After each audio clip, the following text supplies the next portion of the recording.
Trying to make a little extra effort for you all. Let's get into the book series. Here we go.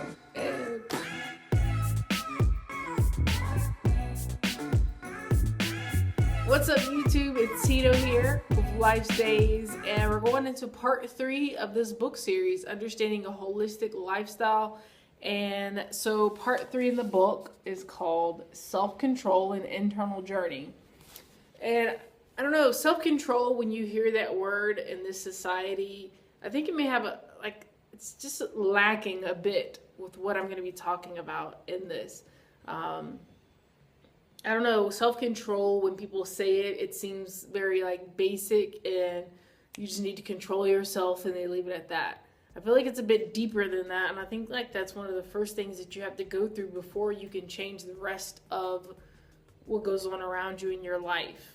So self-control, in my opinion, would be the first step in going to make a change in your life. So let's get into this. How about this quote at the beginning?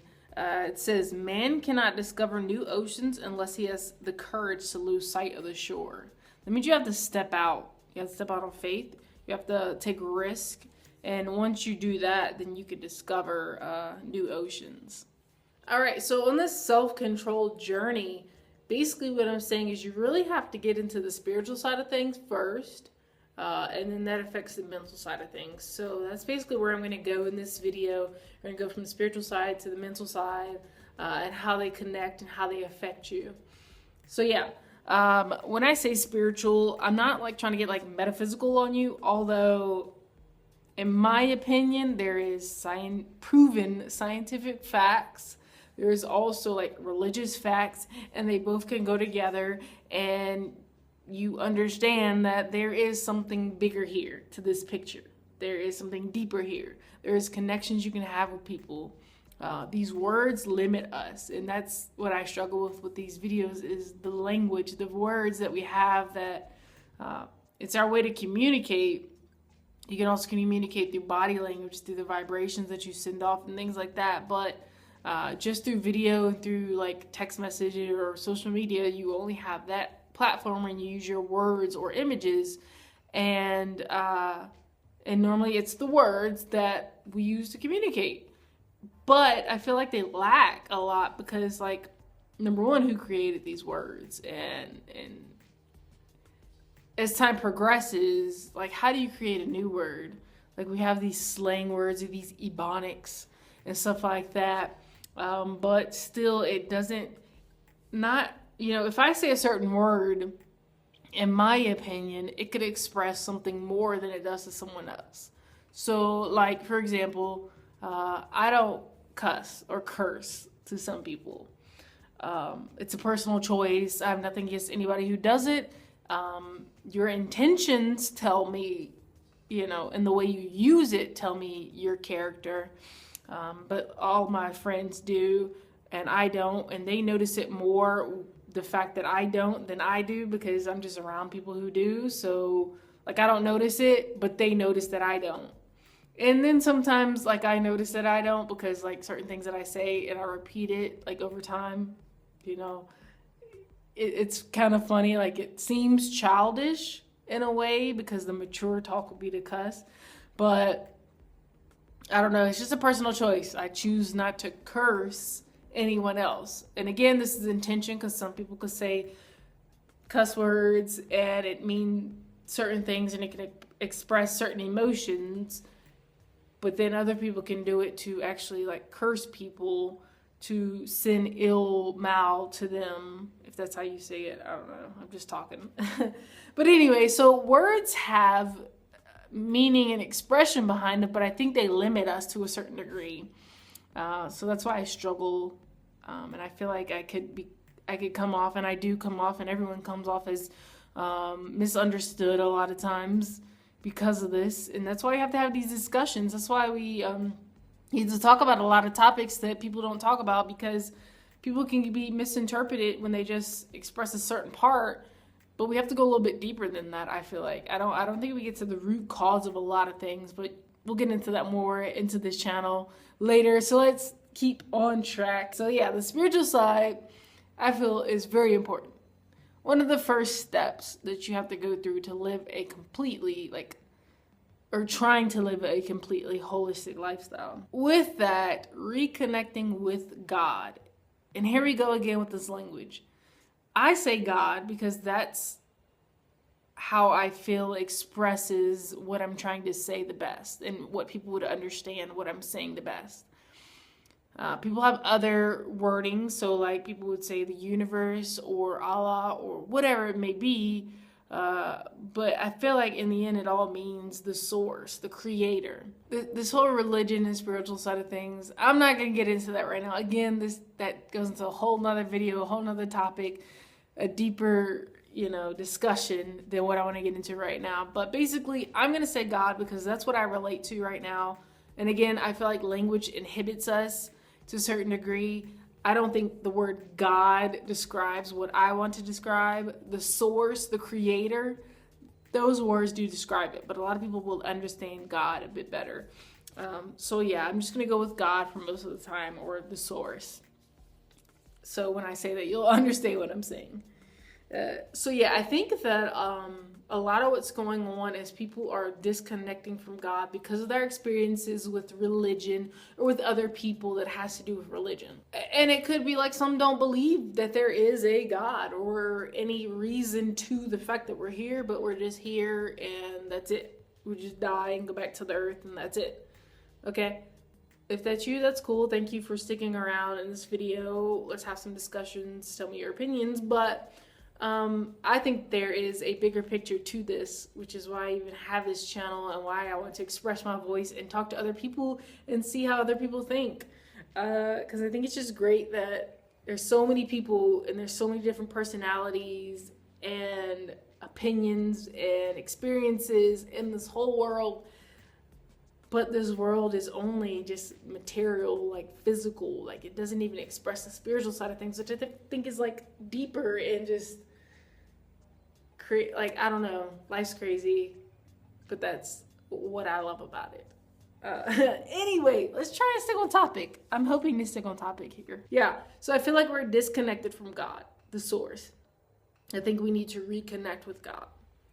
And so when I go into this book, I say one of the first steps to do that and how to begin living this way and understanding how this way can help you live a healthier, happier life, in my opinion, is to be grateful, to be thankful. I feel like that's a good beginning step in your spiritual journey as well as the journey in living a better lifestyle. When you become thankful for the fact that you are here, it changes things. Like I said, if you don't believe that there is a reason for you being here, that's a whole different thing. And what's the point in you being alive? Why continue? That type of a thing. But if you think there is a reason for you being here, whether it be to have fun, whether it be to help other people, or whatever it is, there is a reason for you to be here right now in this journey, in this story, this bigger picture that's going on. You have a part to play in it. And I believe that. That's why I want to express my voice, is to say, you're not alone. I'm here with you. Let's go on this journey together. What do we need to do? Type of a thing. So yeah, I think gratefulness is one point to start it. So let's start there. The fact that you can be grateful for small things will bring bigger things into your life. In my opinion, what I've experienced, taking bigger risk in my life has yielded bigger results and bigger rewards, in my opinion. And it's not all like materialistic rewards. It's more spiritual and just like the experiences that I have that give me more, that are more valuable than any material possession. Driving through the mountains in a place I've never been before by myself, with the weather's just right, everything's beautiful around you, and it's like, this can't just happen by chance. Like, I feel like there's an intelligent design to this. Like when I was going through New Mexico on the way out here to Arizona, that definitely happened a lot. When I got into Arizona, it definitely happened. I mean, it happens all the time on this journey. That's why I think living minimalistic and I feel like travel is a good thing, because they really give you those experiences. They open up to the bigger picture a bit more than when you're staying in a city, in the same place you grew up in, or you've been for however many years. You get used to the routine, you get used to the things around you, you don't appreciate them as much. I think going back to appreciating the small things, like just your breath in general, your body in general, the fact, your heart, every one of us was given a heart. It beats on its own. You don't even have to think about it. It beats on its own. It gives your body what it needs to live. It pumps the blood, it carries the oxygen. Without that, you would not be alive. You would not be able to experience this. You would not be able to have the choice to choose to live life a certain way. This is a gift. Life is a gift. Being here is a gift. Something that I do often is this: put my hand over my heart, take a few deep breaths, and understand that little organ is helping my body continue. And then that gets me into the more health side of things too. But, imagining your heart, just thinking about your heart and how strong it is, and that it keeps going without you even thinking. Like a lot of things you don't think about, but it happens, like blinking and breathing and moving your body to do certain things. It's just, it just happens. It's a motor skill, and you can do it subconsciously. Like I'm just blinking and I'm not thinking about it. I'm breathing and not thinking about it. Moving my body and I'm not really thinking about it. But then you can also think about it and do it. I can think about blinking my eyes and moving my hand and breathing. I can think about that and do it. But my heart, I can't control my heart necessarily. I can control how much oxygen goes in and out, but I can't control my heart. My heart just does what it does. Then the rest of the things in my body do what they do. That's a gift. Like, that's magnificent in my eyes. It's crazy. Like, again, it's intelligent design, because like, how does it all work together in the perfect form to where I'm able to do what I'm doing right now and communicate with you and connect with you and live life and everything like that. Like, it's, crazy. It's a lot deeper than what a lot of people realize, I think. Or a lot of people don't acknowledge it as much, which is why I feel like we need to be grateful with the fact that we are able to do this.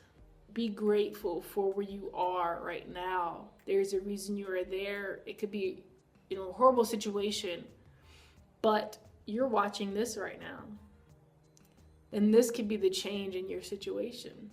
It could spark something new in your mind, and that could change your situation for the rest of your life. Gratitude, thankfulness, seeing the bigger picture, getting out of nature.